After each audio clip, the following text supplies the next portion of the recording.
Assalamualaikum warahmatullahi wabarakatuh. Innal hamdalillah nahmaduhu wa nasta'inuhu wa nastaghfiruh wa na'udzu billahi min shururi anfusina wa min sayyiati a'malina. Man yahdihillahu fala mudilla lahu wa man yudlil fala hadiya lahu. وأشهد أن لا إله إلا الله وحده لا شريك له وأشهد أن محمدا عبده ورسوله صلى الله عليه وعلى آله وصحبه وسلم تسليما كثيرا. عباد الله، أوصي نفسي وإياكم بتقوى الله، فقد قال الله عز وجل: يا أيها الذين آمنوا اتقوا الله حق تقاته ولا تموتن إلا وأنتم مسلمون. وقال جل جلاله: يا أيها الناس اتقوا ربكم الذي خلقكم من نفس واحدة وخلق منها زوجها وبث منهما رجالا كثيرا ونساء واتقوا الله الذي تساءلون به والأرحام إن الله كان عليكم رقيبا. وقال تعالى: يا أيها الذين آمنوا اتقوا الله وقولوا قولا سديدا يصلح لكم أعمالكم ويغفر لكم ذنوبكم ومن يطع الله ورسوله فقد فاز فوزا عظيما. أما بعد، فإن أصدق الحديث كلام الله، وخير الهدي هدي محمد صلى الله عليه وسلم، وشر الأمور محدثاتها، فإن كل محدثة بدعة وكل بدعة ضلالة وكل ضلالة في النار. أعاذني الله وإياكم من النار. أيها الناس عباد الله، sidang salat Jumat yang saya muliakan, rahimani Allah wa iyyakum wa baraka fikum. Rasulullah sallallahu alaihi wasallam bersabda: "Inna akmalal mu'minina imanan ahsanuhum khuluqan." Sesungguhnya kaum mukminin yang paling sempurna imannya adalah mereka yang paling mulia akhlaknya. Beliau sallallahu alaihi wasallam juga bersabda: "Inna min aqrabikum minni majlisan yaumal qiyamah ahasinukum akhlaqa." Sesungguhnya dari kalian yang paling dekat tempat duduknya, majelisnya denganku di hari kiamat nanti adalah yang paling bagus akhlaknya dari kalian. Beliau sallallahu alaihi wasallam juga bersabda di dalam hadisnya yang sahih lainnya: "Wa ana za'imun bi baitin fi a'lal jannah liman hasuna khuluquh." Dan aku menjamin sebuah rumah di dalam surga yang paling tinggi bagi mereka yang bagus akhlaknya. Juga di dalam hadis yang diriwayatkan oleh Al-Imam Tirmidzi dari Abu Hurairah radhiyallahu anhu, tatkala beliau sallallahu alaihi wasallam ditanya an aktsari ma yudkhilun nas al-jannah, qala taqwallahi wa husnul khuluq. Wa su'ilan aktsari ma yudkhilun nas an-nar, qala al-fam wal farij. Suatu ketika Nabi sallallahu alaihi wasallam ditanya, "Wahai Rasulullah, apakah amalan perbuatan yang paling banyak memasukkan manusia ke dalam syurga Allah?" Beliau pun menjawab, "Bertakwa kepada Allah dan berakhlak yang mulia." Dan apakah amalan perbuatan yang paling banyak menjerumuskan manusia ke dalam neraka Allah, wahai Rasulullah? Tanya sahabatnya kembali. Beliau pun menjawab, "Al-fam wal fam." Mulut dan kemaluan. Inilah yang paling banyak menjerumuskan manusia ke dalam neraka Allah, wahai para sahabatku. Di dalam hadis ini Nabi kita sallallahu alaihi wasallam menjadikan akhlak yang mulia dari amalan yang paling banyak memasukkan manusia ke dalam syurga Allah. Juga di dalam hadis Abu Darda radhiyallahu anhu, riwayat Al-Imam Tirmidzi, Nabi sallallahu alaihi wasallam bersabda, "Ma min syai'in athqalu fi mizanil mu'min yaumal qiyamah min husnil khuluq." Sungguh Tiada yang lebih memberatkan timbangan amal saleh seorang mukmin di hari kiamat kelak selain daripada akhlaknya yang mulia. Maka jamaah yang dimuliakan Allah, perkara akhlak yang mulia bukan perkara yang sepele, bukan perkara kecil yang boleh kita remehkan. Karena akhlakul karimah adalah syarat masuk syurga. Ingin masuk syurga, maka perintah Nabi berakhlakul karimah. Enggan berakhlakul karimah maknanya adalah enggan untuk masuk syurga Allah Jalla wa'ala. Dan di antara akhlakul karimah yang Nabi kita SAW bahkan sebelumnya Al-Quranul Karim peringatkan adalah meninggalkan sebuah perangai, sebuah sifat yang merupakan sumber seluruh perangai yang buruk, yang merupakan sumber seluruh kejelekan, yaitu al-kadzib, perangai dusta. Meninggalkan dusta adalah bentuk dari husnul khuluq, bentuk mulianya akhlak seorang hamba. Jamaah yang dimuliakan Allah, di dalam hadis yang sahih Nabi SAW bersabda, "Alaikum bis-sidq, fa inna as-sidqa yahdi ila al-birr, wa innal birra yahdi ila al-jannah, wa la yazalu ar-rajulu yasduqu hatta yuktaba 'inda Allahi siddiqa.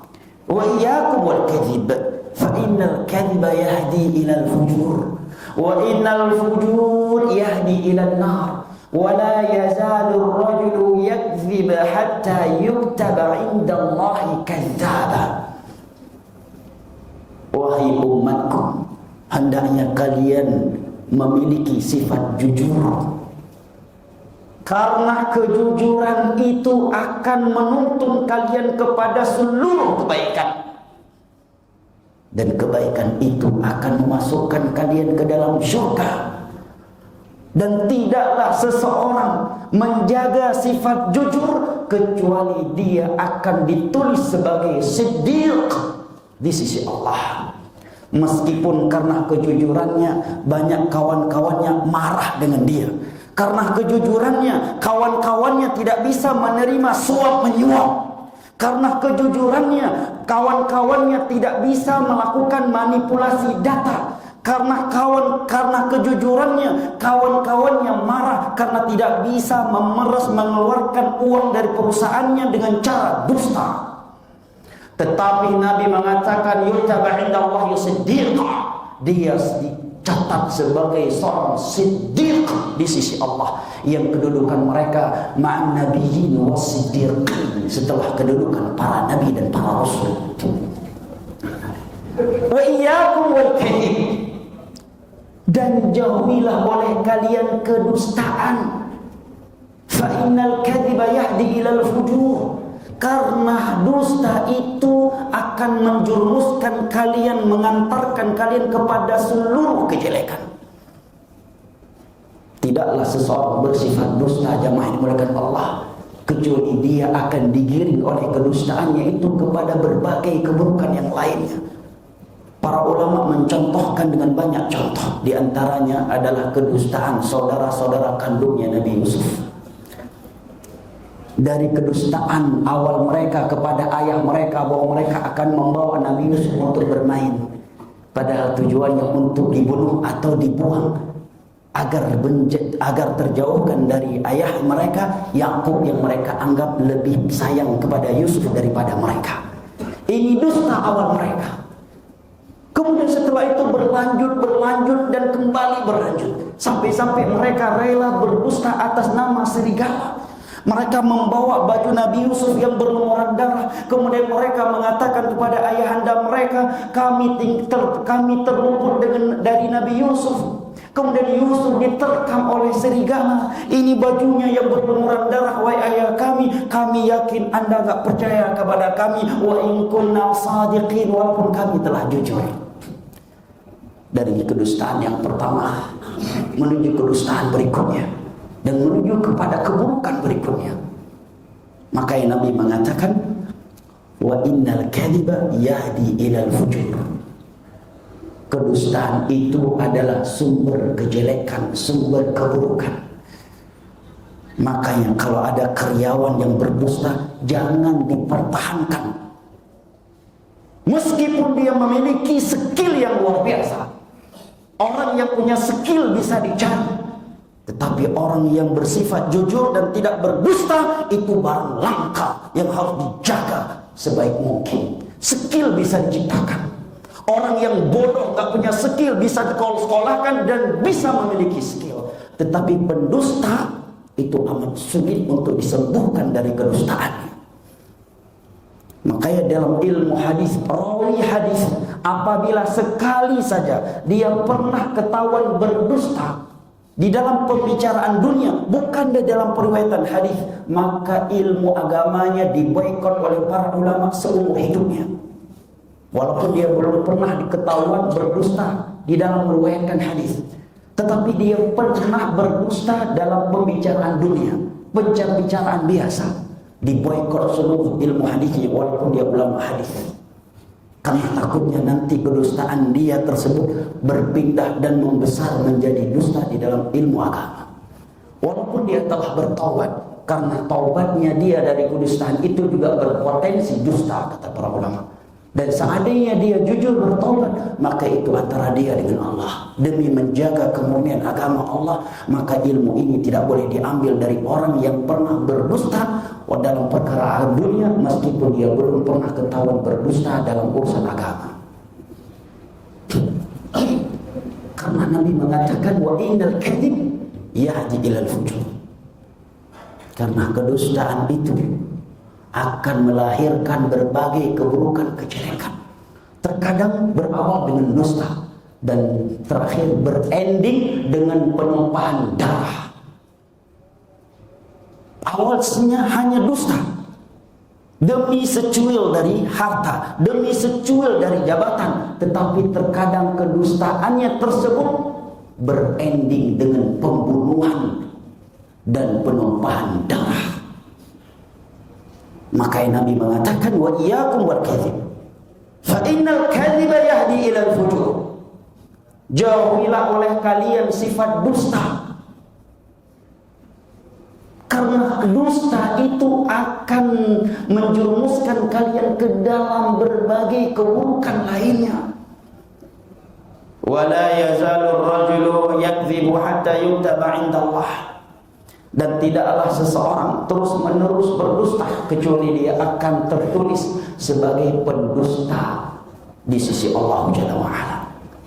Untuk apa di sisi manusia kita terhormat, kita disegani, kita dimuliakan sebagai direktur, sebagai pejabat, sebagai anggota dewan, sebagai orang yang terhormat di dunia, di mata manusia. Tetapi di sisi Allah, kadzaba, Anda pendusta. Itu apa? Untuk apa kita mendapatkan kemuliaan dan pujian di sisi manusia? Karena mereka tidak mengetahui kita dusta. Tetapi Nabi mengatakan wala yazalur rajulu yakdzibu hatta yuktaba 'inda Allahi kadzdzaba. Tetapi tidaklah seseorang bersifat dusta walaupun dia mampu menyembunyikan kedustaannya dari keumuman manusia. Tetapi di sisi Allah dia tertulis sebagai kadzdzaba, pendusta.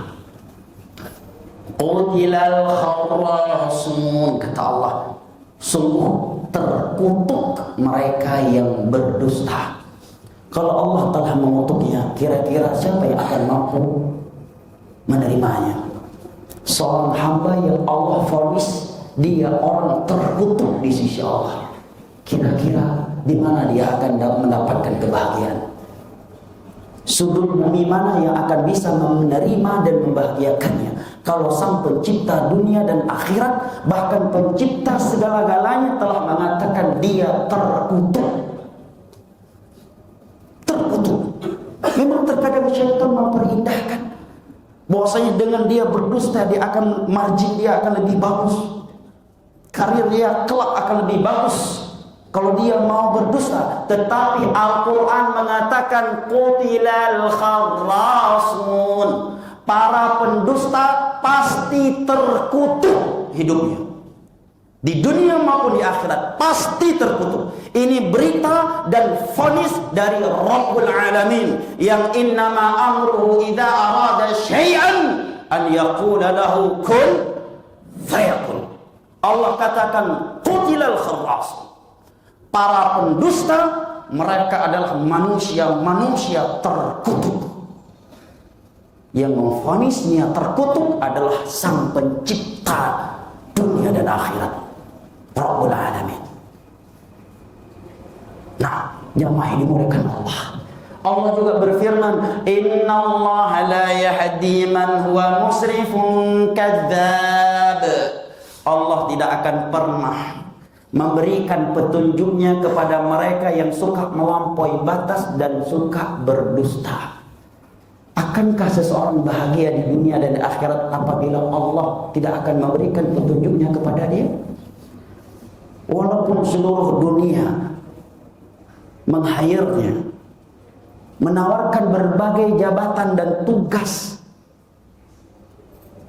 untuknya, tetapi kalau Sang Penciptanya sendiri telah mengutuknya dan telah mengatakan tidak akan pernah aku berikan hidayah kepadanya, maka siapakah yang mampu membahagiakan orang yang seperti ini? Suatu ketika Nabi SAW melihat gandum yang dijual. Di atasnya terlihat gandum tersebut segar dan bagus. Kemudian Nabi memasukkan tangannya ke dalam tumpukan gandum tersebut. Rupanya bagian bawahnya sudah busuk, sudah rusak.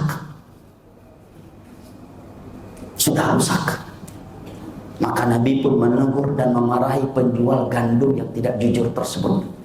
Kemudian Nabi mengatakan, "Fa in sadaqa wa bayyana burika fi bai'ihima wa in kadhiba wa katama muhiqat barakatu bai'ihima." Dua orang yang sedang melakukan transaksi jual beli, apabila mereka jujur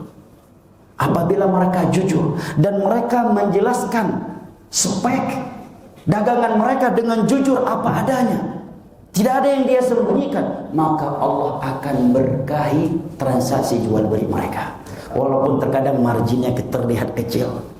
Orang akan berkata, kalau Anda jujur nanti harganya nggak bisa di-up, harganya hanya segini, marginnya akan kurang, untung kita akan sedikit. Tetapi Nabi katakan, walaupun terlihat sedikit, tetapi Allah akan memberkahinya.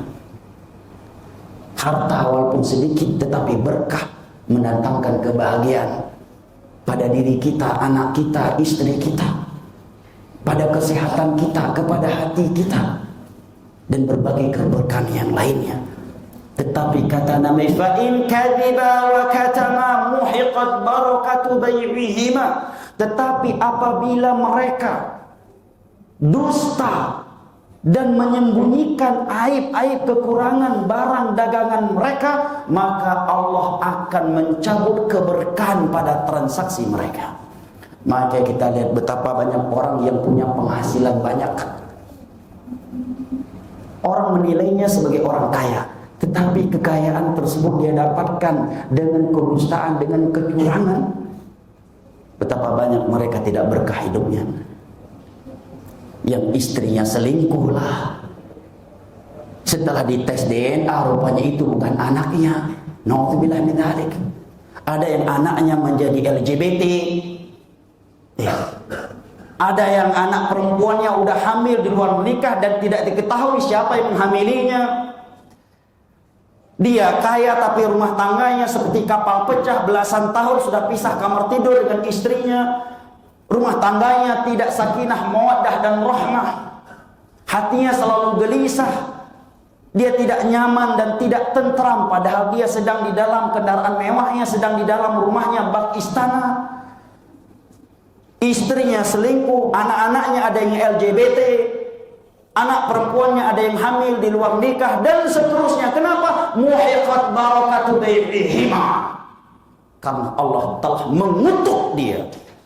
Allah telah mengharamkan petunjuknya untuknya, dan karena Allah telah mencabut keberkahan pada harta hasil transaksi dusta tersebut. Ayyu lahmin nabata min haram fannaru awla bih. daging mana saja yang tumbuh dari harta haram, dari hasil tipu menipu, maka neraka adalah tempat yang pasti untuknya. Jamaah ini dimuliakan Allah. Nabi SAW juga bersabda, "Man halafa ala yaminin kadhiban liyaqta'a bihi malu muslimin laqiyallah yaumal qiyamah wa huwa alaihi ghadban." Barang siapa yang bersumpah dusta supaya bisa mengambil harta orang lain, sebagian orang tak takut sama Allah. Demi Allah ini mobil bebas banjir, demi Allah ini bagus sekali barangnya, demi Allah dusta supaya bisa mengambil harta orang lain. Kelak di hari kiamat dia menghadap kepada Allah dalam keadaan Allah murka kepadanya. Bahkan di dalam hadis yang lain Nabi mengatakan, barang siapa yang berhasil mengambil satu jengkal tuwiqahu yaumal qiyamah sab'a aratin, maka satu jengkal tanah orang lain yang dia ambil dengan kezaliman itu di hari kiamat nanti akan menjadi 7 lapis bumi dan Allah gantungkan di lehernya. Ini hanya karena mencuri, mengambil satu jengkal tanah orang lain di dunia. Itu tanah satu jengkal akan Allah jadikan 7 lapis bumi, kemudian Allah gantungkan di lehernya. Jamaah ini muliakan Allah. Sungguh benar apa yang Nabi katakan, kedustaan itu yahdi ilal fujur, adalah sumber keburukan. Awalnya seseorang hanya berdusta demi menjaga nama baiknya, demi menjaga karirnya. Endingnya sebagian mereka ada yang rela membunuh karyawannya, ada yang rela membunuh anak buahnya demi menutup kedustaan-kedustaannya, keburukan-keburukannya. Bahkan sebagian mereka ada yang berending membunuh istri atau anaknya sendiri. Sungguh benar apa yang Nabi katakan, fa innal kadhiba yahdi ilal fujur. Dusta itu adalah sumber seluruh keburukan. Dan jamaah yang muliakan Allah, dusta secara umum terbagi menjadi 2. Yang pertama, dan ini yang paling buruknya, berdusta atas nama agama. Dan berdusta atas nama agama ini paling buruknya berdusta atas nama Allah, menghalalkan apa yang Allah haramkan dan menghalalkan atau mengharamkan apa yang Allah halalkan. Yang kedua, berdusta atas nama Nabi Muhammad. Dia mengatakan dalam hadis, padahal itu hadis palsu. Di dalam sebuah hadis, padahal dia sendiri nggak tahu ini hadis di mana dia dapatkan, semenjak kapan ada di hatinya. Maka Nabi mengatakan, inna kadziban alayya kakalaysa kakadzibin ala ghairi man kadzdzaba alayya mutabawwi'an muta'ammida falyatabawwa' maq'adahu minan nar. Sesungguhnya kedustaan atas namaku itu tidak sama dengan kedustaan terhadap orang lain. Barang siapa yang berdusta atas namaku, hendaknya dia persiapkan tempat tinggalnya di dalam neraka. Dengan pedenya sebagian orang, saya pernah berjumpa dengan Nabi, bukan dalam keadaan mimpi. Bahkan dengan pedenya sebagian orang mengatakan, saya udah pernah mimpi jumpa Nabi 1000 kali. Abu Bakar aja nggak sampai 10 kali jumpa Nabi walaupun di dalam mimpi. Tapi bisa-bisanya ada ulama di negara Konoha bisa mimpi jumpa Nabi bisa lebih dari 1000 kali, bahkan bisa langsung tanpa mimpi. Bahkan sebagian orang ceramahnya dengan dongeng-dongeng yang dusta. Dia dan audiennya tahu itu cerita dusta, tetapi semua mereka memaklumi karena tujuannya untuk menghibur para jamaah supaya kajian tidak terlalu tegang. Maka Nabi mengatakan, wailul liman kadziba liman haddatsa fakadziba liyudhika bihil qaum fa wailul lahu wa wailul lah. Sungguh neraka untuk mereka yang berbicara tetapi dusta, tujuannya untuk membuat jamaahnya tertawa, terhibur. Neraka untuk dia dan neraka untuk dia. Pak Khatib jangan suka neraka-nerakain orang. Bukan Khatib yang berkata demikian. Ini hadis Nabi SAW. Nabi Muhammad yang mengatakan wailul liman kadzib, neraka untuk mereka yang berdusta. Ketika berbicara liyudhika bihil qaum, tujuannya untuk menghibur jamaah seperti yang dilakukan oleh para komika. Lelucon yang mereka buat. Komedi-komedi yang penuh dengan kedustaan. Bahkan ceramah-ceramah agama di atas mimbar-mimbar Jumat penuh dengan kedustaan, cerita-cerita dongeng. Tujuannya untuk menghibur. Ini ancaman dari neraka untuknya, dan neraka untuknya. Ibadallah, sidang salat Jumat rahimani Allah wa iyyakum. Aku liqauli hadza wa astaghfirullah wa atubu ilaih. Fastaghfiruhu wa tubu ilaihi innahu huwat tawwabul ghafur. Barakallahu li wa lakum fil Qur'anil azim wa nafa'ani wa iyyakum bima fihi minal ayati wadh-dhikril hakim. Wa taqabbala minni wa minkum tilawatahu innahu huwas samii'ul alim.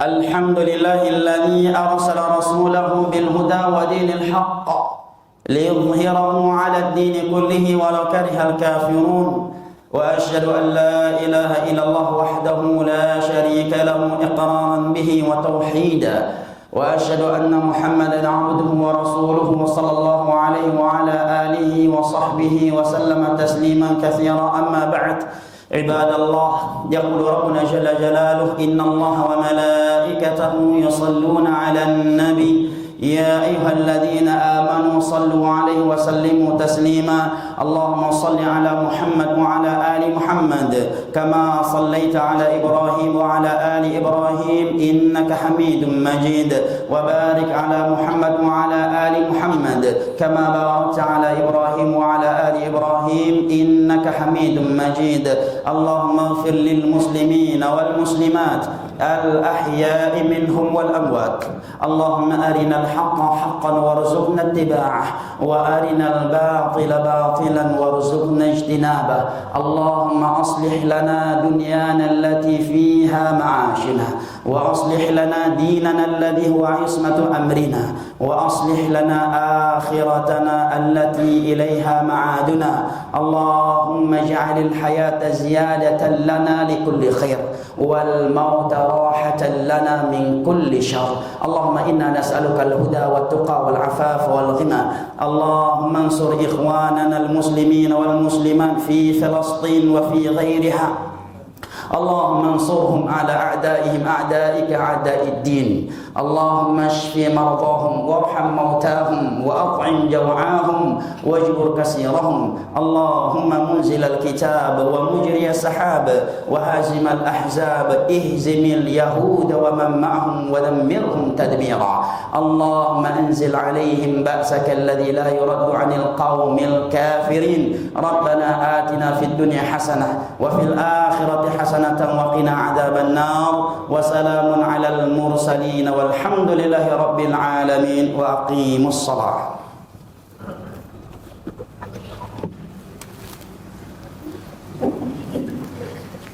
الله أكبر الله أكبر أشهد لله رب العالمين الرحمن الرحيم مالك يوم الدين إياك نعبد وإياك نستعين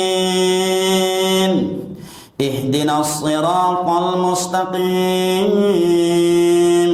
صراط الذين أنعمت عليهم غير المغضوب عليهم ولا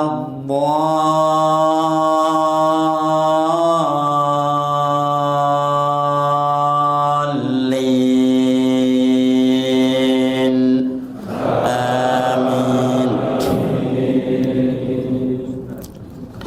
سبح اسم ربك الأعلى الذي خلق فسوى والذي قدر فهدى والذي أخرج المرعى فاجعله غثاء أحوى سنقرئك فلا تنسى إلا ما شاء الله إنه يعلم الجهر وما يخفى ونيسرك لليسرى فذكر إن نفعت الذكرى سيذكر من يخشى ويتجنبها الأشقى الذي يصلى النار الكبرى ثم لا يموت فيها ولا يحيا قد أفلح من تزكى وذكر اسم ربه فصلى بل تؤثرون الحياة الدنيا والآخرة خير وأبقى إن هذا لفي الصحف الأولى صحف إبراهيم وموسى. الله أكبر.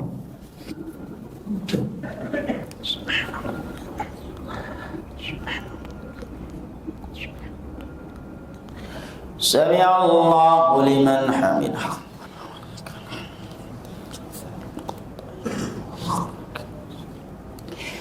الله أكبر.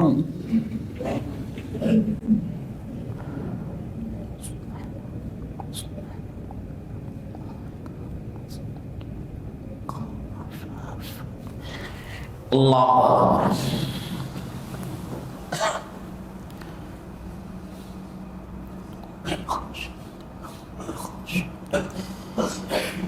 الله أكبر.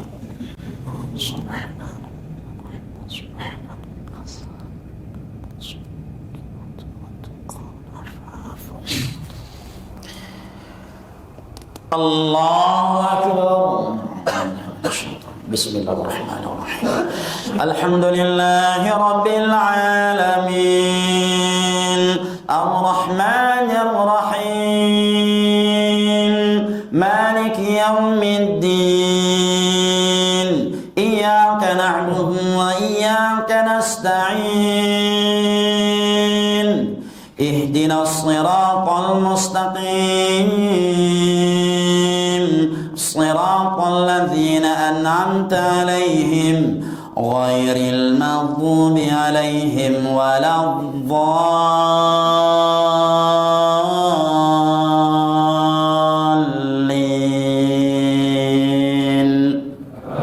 آمين.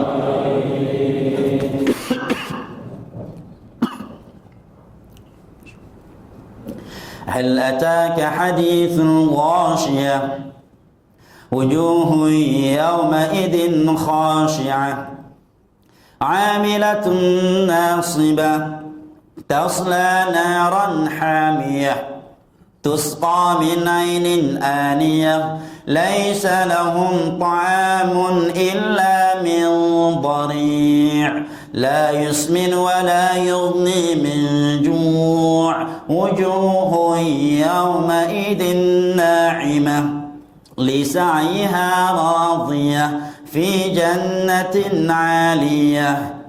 الله أكبر.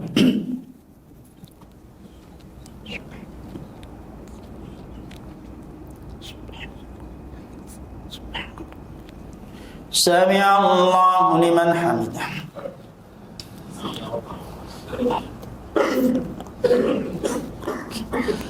الله أكبر.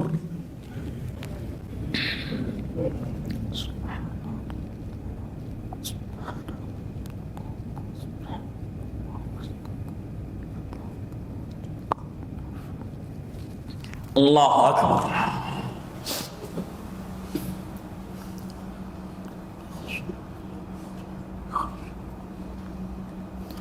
الله أكبر.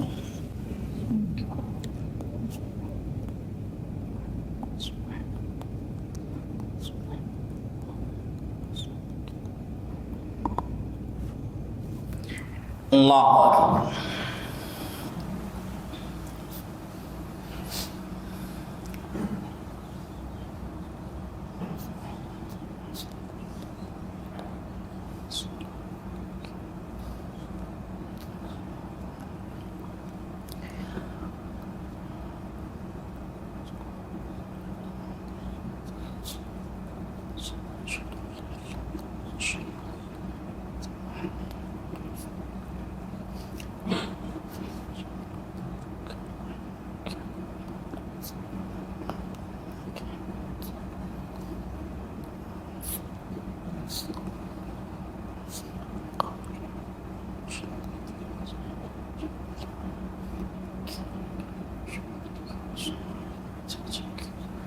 السلام عليكم ورحمة الله.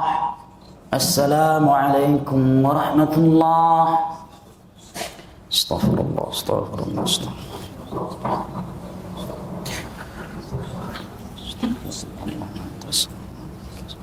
Subhanak saya dari jalali wal ikram.